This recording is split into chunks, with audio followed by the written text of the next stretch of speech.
Hi friends, thank you so much for tuning in to the Fast Draft Method. My name is MCH. I am a professional screenwriter and filmmaker.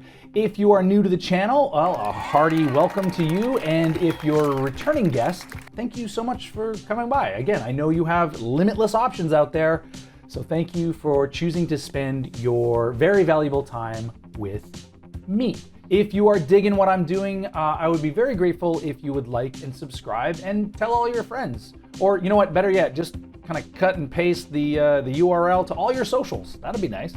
And if you're interested in exploring the Fast Draft Method, learning more about it, simply click the link below and that'll take you to a free video that will explain the Fast Draft Method and potentially give you access to all of my screenwriting secrets. Here's a pro tip. When somebody moves the goalpost, start another game.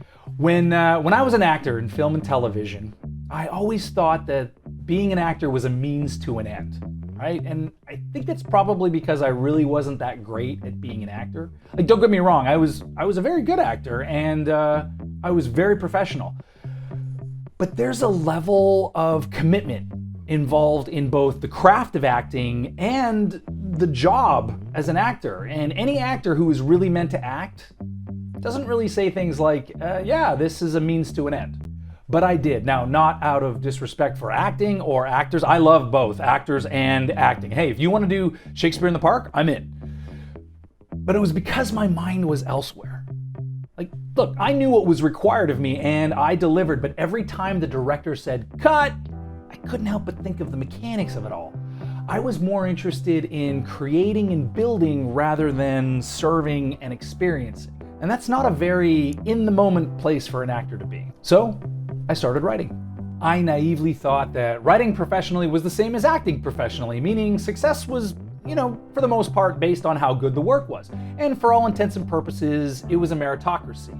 Now, I'd be remiss if I didn't acknowledge my privilege here. I know that my experience is not the experience that others might have. And I know that the way I look has opened and continues to open doors for me that aren't available to a lot of people who don't look like me.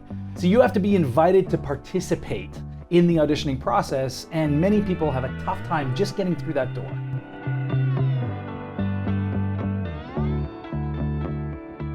You get an agent, your agent would submit you for an audition, and if the casting director liked you, they'd bring you in for a pre-read.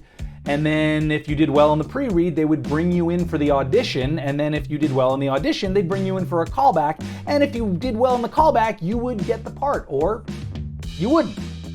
Generally speaking, if you did good work, you were rewarded. Sure, sometimes you're there to fill a quota, but more often than not, it was a pretty even playing field. Once you're in the room, hey, it's pretty much anyone's role. When I began writing professionally, I went to get representation, and I was amazed at how many agents or managers who genuinely loved my work and thought I was a very talented writer would immediately ask, so, which screenplays have you sold? None, yet. And then they would, stand up and give me a variation of, hey, love your work, MCH, I think you're really talented, come on back when you've sold something and maybe we can do something together. Wait, what? Isn't that your job? I remember meeting this one lit manager who loved my writing, but I had only done feature film, so she asked me, hey, do you have any television? To which I replied, give me 2 weeks, I'll give you a pilot. She was like, great, looking forward to it. 2 weeks later, I delivered 3 pilots. All right, full disclosure, because of the insanely stupid deadlines that I imposed on myself to try and impress this manager, I kind of cheated. I basically took the first act of 3 feature films that I had finished and sort of, stretched it out a bit, and voila, 3 pilots. So the manager reached out 2 months later and invited me back for another meeting. And I got in the room, I sat down, her assistant gave me some sparkling water, and the manager said she loved the pilots. She said they were fantastic, her words. But because I had never written television before or sold any television before, it was going to be difficult. So it's a pass. Gee, thanks. Could have been an email. I didn't understand. I did everything that was asked of me.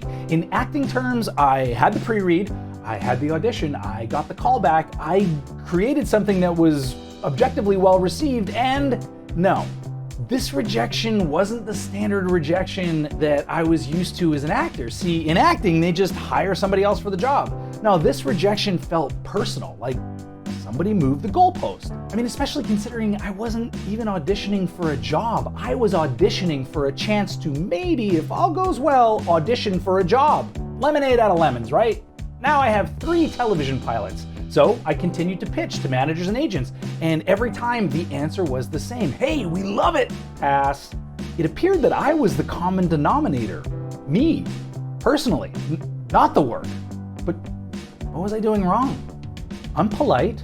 I'm not desperate-ish. I can handle rejection really well. Look at how thick the skin is. I can take a note. Does my breath stink? Am I too confident? Not confident enough?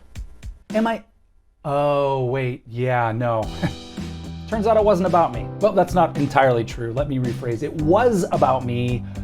I just wasn't asking the right questions. People need a reason to work with you, not just the material. And I was going about it all wrong. Yeah, of course they moved the goalpost, but why wouldn't they? Who doesn't want to make their jobs easier for themselves? The question was, why wasn't I?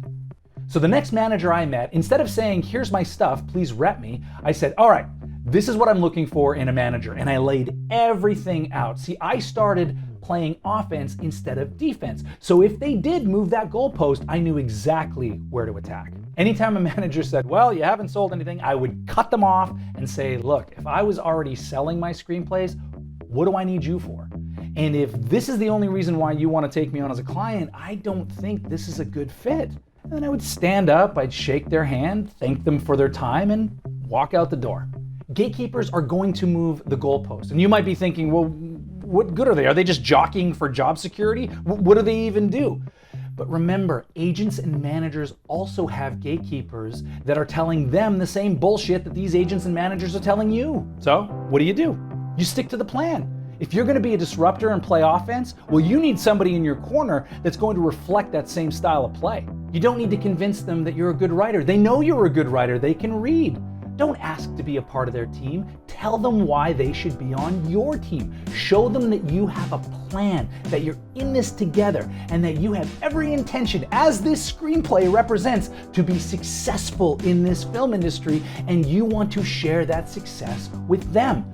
Get them on your train. If a manager says no, they're telling you everything you need to know about them. But if they say yes, then they're also showing you what they are willing to do, and that is a partnership.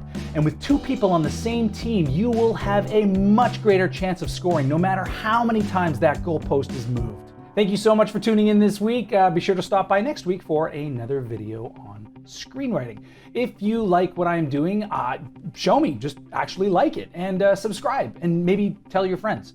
Yeah, tell everyone you know. Say that there's this screenwriting guy out there who's giving advice, and he's not at all desperate. And if you would like to learn more about the fast draft method, which is how I personally write my screenplays, just click the link below, and that will take you to a free video that will tell you everything you need to know and potentially give you access to all of my screenwriting secrets. Once again, friends, thank you so much for tuning in. I'll see you next week. Happy writing.